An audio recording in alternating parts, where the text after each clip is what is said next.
প্ৰথমেই সকলোলৈ আমাৰ অসমবাসী ৰাইজ ভাৰতবাসী ৰাইজলৈ ভোগালী ভোগজোৰা ক্ষেত্ৰৰ পৰা আমি অলেখ শুভকামনা জ্ঞাপন কৰিছোঁ। আচলতে আমাৰ গাঁওখন খুব মৰম লগা গাঁও, চতিয়াল গাঁও, চতিয়াৰ। আৰু এই গাঁওখনৰ ঐতিহ্য আছে। আমাৰ পূৰ্বপুৰুষ আটাপুৰুষসকলেও আমাৰ গাঁওখনত ভেলাঘৰ সাজি পেলাই আমাৰ তেনেধৰণৰ এটা প্ৰচলিত আমি কৰি আহিছিলোঁ। বৰ্তমান 2008 চনৰ পৰা আমাৰ এই গাঁওবাসীৰ ৰাইজৰ সহযোগত আমাৰ ভেলাঘৰৰ লগত সংগতি ৰাখি আমি বিভিন্ন ধৰণৰ প্ৰদৰ্শনীমূলক নৰা খেৰ বাঁহৰে নিৰ্মিত কৰি আহিছোঁ।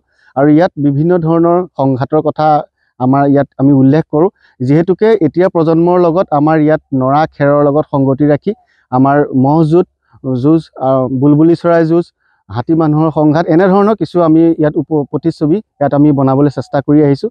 আৰু বিশেষভাৱে আমাৰ এই গাঁওখন শিল্পীৰ গাঁও, সকলোৱে জানে। আৰু এই গাঁওখনৰ পৰাই আমাৰ যথেষ্টখিনি শিল্পী জন্ম হৈছে, আমিও শিকি আছোঁ। আৰু আমাৰ পূৰ্বপুৰুষ অগ্ৰজসকলে দি থৈ যোৱা এই ধৰণৰ আমাৰ ভেলাঘৰৰ লগত সংগতি ৰাখি আমাৰ কৃষ্টি সংস্কৃতিৰ পথাৰখন সুন্দৰভাৱে আগুৱাই যোৱাৰ ক্ষেত্ৰত আমাৰ জ্যেষ্ঠসকলে যেনেধৰণৰ পৰামৰ্শ দিছে, আমাৰ কনিষ্ঠসকলে তেনেধৰণেই কৰ্মখিনি কৰি আহিছে। হেলিকপ্টাৰো নিৰ্মাণ কৰিছে আপোনালোকে? ব্যতিক্ৰমী হেলিকপ্টাৰ আমাৰ এইবাৰ হৈছে, আগৰবাৰ টাইটেনিক হৈছিলে, তেনেধৰণৰ ৰেল হৈছিলে। আৰু বিভিন্ন ধৰণৰ আমাৰ আমাৰ তেনেকুৱা ধৰণৰ বনোৱা হয়। আৰু এই ক্ষেত্ৰত আমাৰ সমূহ গাঁৱৰ ৰাইজ, আই মাতৃ, যুৱক যুৱতীৰ প্ৰমুখ্যে আবাল বৃদ্ধ বনিতা সকলো সুন্দৰৰূপে আমাৰ ইয়াত অংশগ্ৰহণ কৰে। লগতে আমাৰ এটা কথা কৈ থ'ব লাগিব, যেতিয়া আমাৰ মাঘৰ বিহুৰ দিনা ভেলাঘৰ জ্বলোৱা হয়, সেই দিনটোত আমাৰ ইয়াতে স্থানীয় বিধায়ক পদ্ম হাজৰিকাকে ডাঙৰীয়াকে আদি কৰি আমাৰ এই অঞ্চলৰ সকলোখিনি ব্যস্ত জ্যেষ্ঠসকল আহে। আৰু ইয়াত এখন আমাৰ মূল সভা কৰা হয়, যিখন মূল সভাই আমাৰ এই গাঁওখনত যেনেধৰণে প্ৰত্যেক বছৰে কিবা নহয় কিবা ক্ষেত্ৰত কৰ্মৰাজিৰ ক্ষেত্ৰত আগবঢ়াই যোৱা যিখিনি আগবাঢ়ি গৈছে তেওঁলোকক ইয়াত সম্বৰ্ধিত জনোৱা হয়। আবাল বৃদ্ধসকলক আমি সম্বৰ্ধনা জনাওঁ। আমাৰ যিখিনি ইয়ালৈ সকলো ভাষা ভাষীৰ লোক আহে তেখেতসকলক আমি আপ্যায়নৰ ব্যৱস্থা কৰোঁ, যিমান কেঁচা আমাৰ জা জলপানৰ ব্যৱস্থা কৰোঁ। এইখিনি আমাৰ ৰীতি নীতি। আচলতে আমি ৰীতি নীতিৰ বাহিৰত আমি কাম কৰা নাই, যিহেতুকে আমাৰ এইখিনি আমাৰ পূৰ্বপুৰুষসকলৰ পৰা চলি অহা এক পৰম্পৰা। ভেলাঘৰত ক'ব গ'লে যিটো চুৰ কৰি অহা এটা পৰম্পৰা আছে আৰু বিভিন্ন সময়ত আমি বিতৰ্ক হোৱা দেখে, সেই ক্ষেত্ৰত আপুনি কি ক'ব? নাই, আমাৰ গাঁৱত সেইটো আছে। চুৰ কৰা পৰম্পৰা মানে কি হয়, তাৰপৰা কাৰোবাৰ ঘৰত খৰি এডাল আছে, খৰিডাল আনি পেলাই আমাৰ ইয়াত জ্বলালেহি। আৰু সেইটো থিয়ৰি আছে। থিয়ৰিটো এনেকুৱা হৈছে, আমাৰ বুঢ়াসকলে কৈ যোৱা কথা যে উজাগৰি নিশা কটাব লাগে, উজাগৰি নিশা সংক্ৰান্তিৰ দিনাখন কটাব লাগে। এই দিনটো সূৰ্য উত্তৰায়ণ হয়, মহাভাৰতৰ ভীষ্মৰ প্ৰয়াণ হৈছে আজি সেই সংক্ৰান্তিৰ দিনটোত। সেইকাৰণে উজাগৰি নিশা কটোৱাৰ ব্যৱস্থাৰে খৰি খেৰ চুৰ কৰি নহয়, মানে নোখোজাকৈ অনা।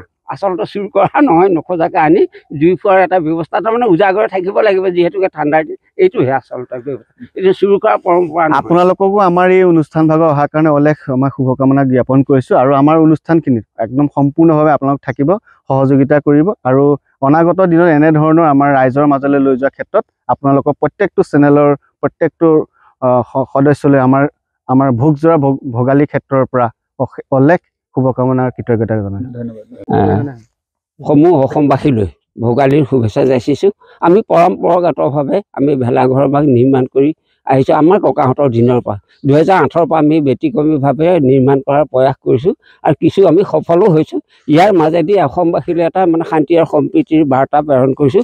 আমি এই গুৰুগিৰি ভাগত এই গুৰুগিৰি বুলি আমি ধাৰণা কৰোঁ। ইয়াত ভোজ ভাত আমাৰ নচলে, ইয়াতে প্ৰসাদ আৰু কেঁচা জলপান চলে। ৰাতিৰ ভাগত কিছু আমাৰ ব্যতিক্ৰমী নাম চলে, এভাগ গাই দিছোঁ। জয় হৰে ৰাম, জয় হৰে জয় হৰে ৰাম, জয় হৰে নাম শুনিও কহবজন কৃষ্ণ সহিত জয় হৰে ৰাম, জয় হৰে।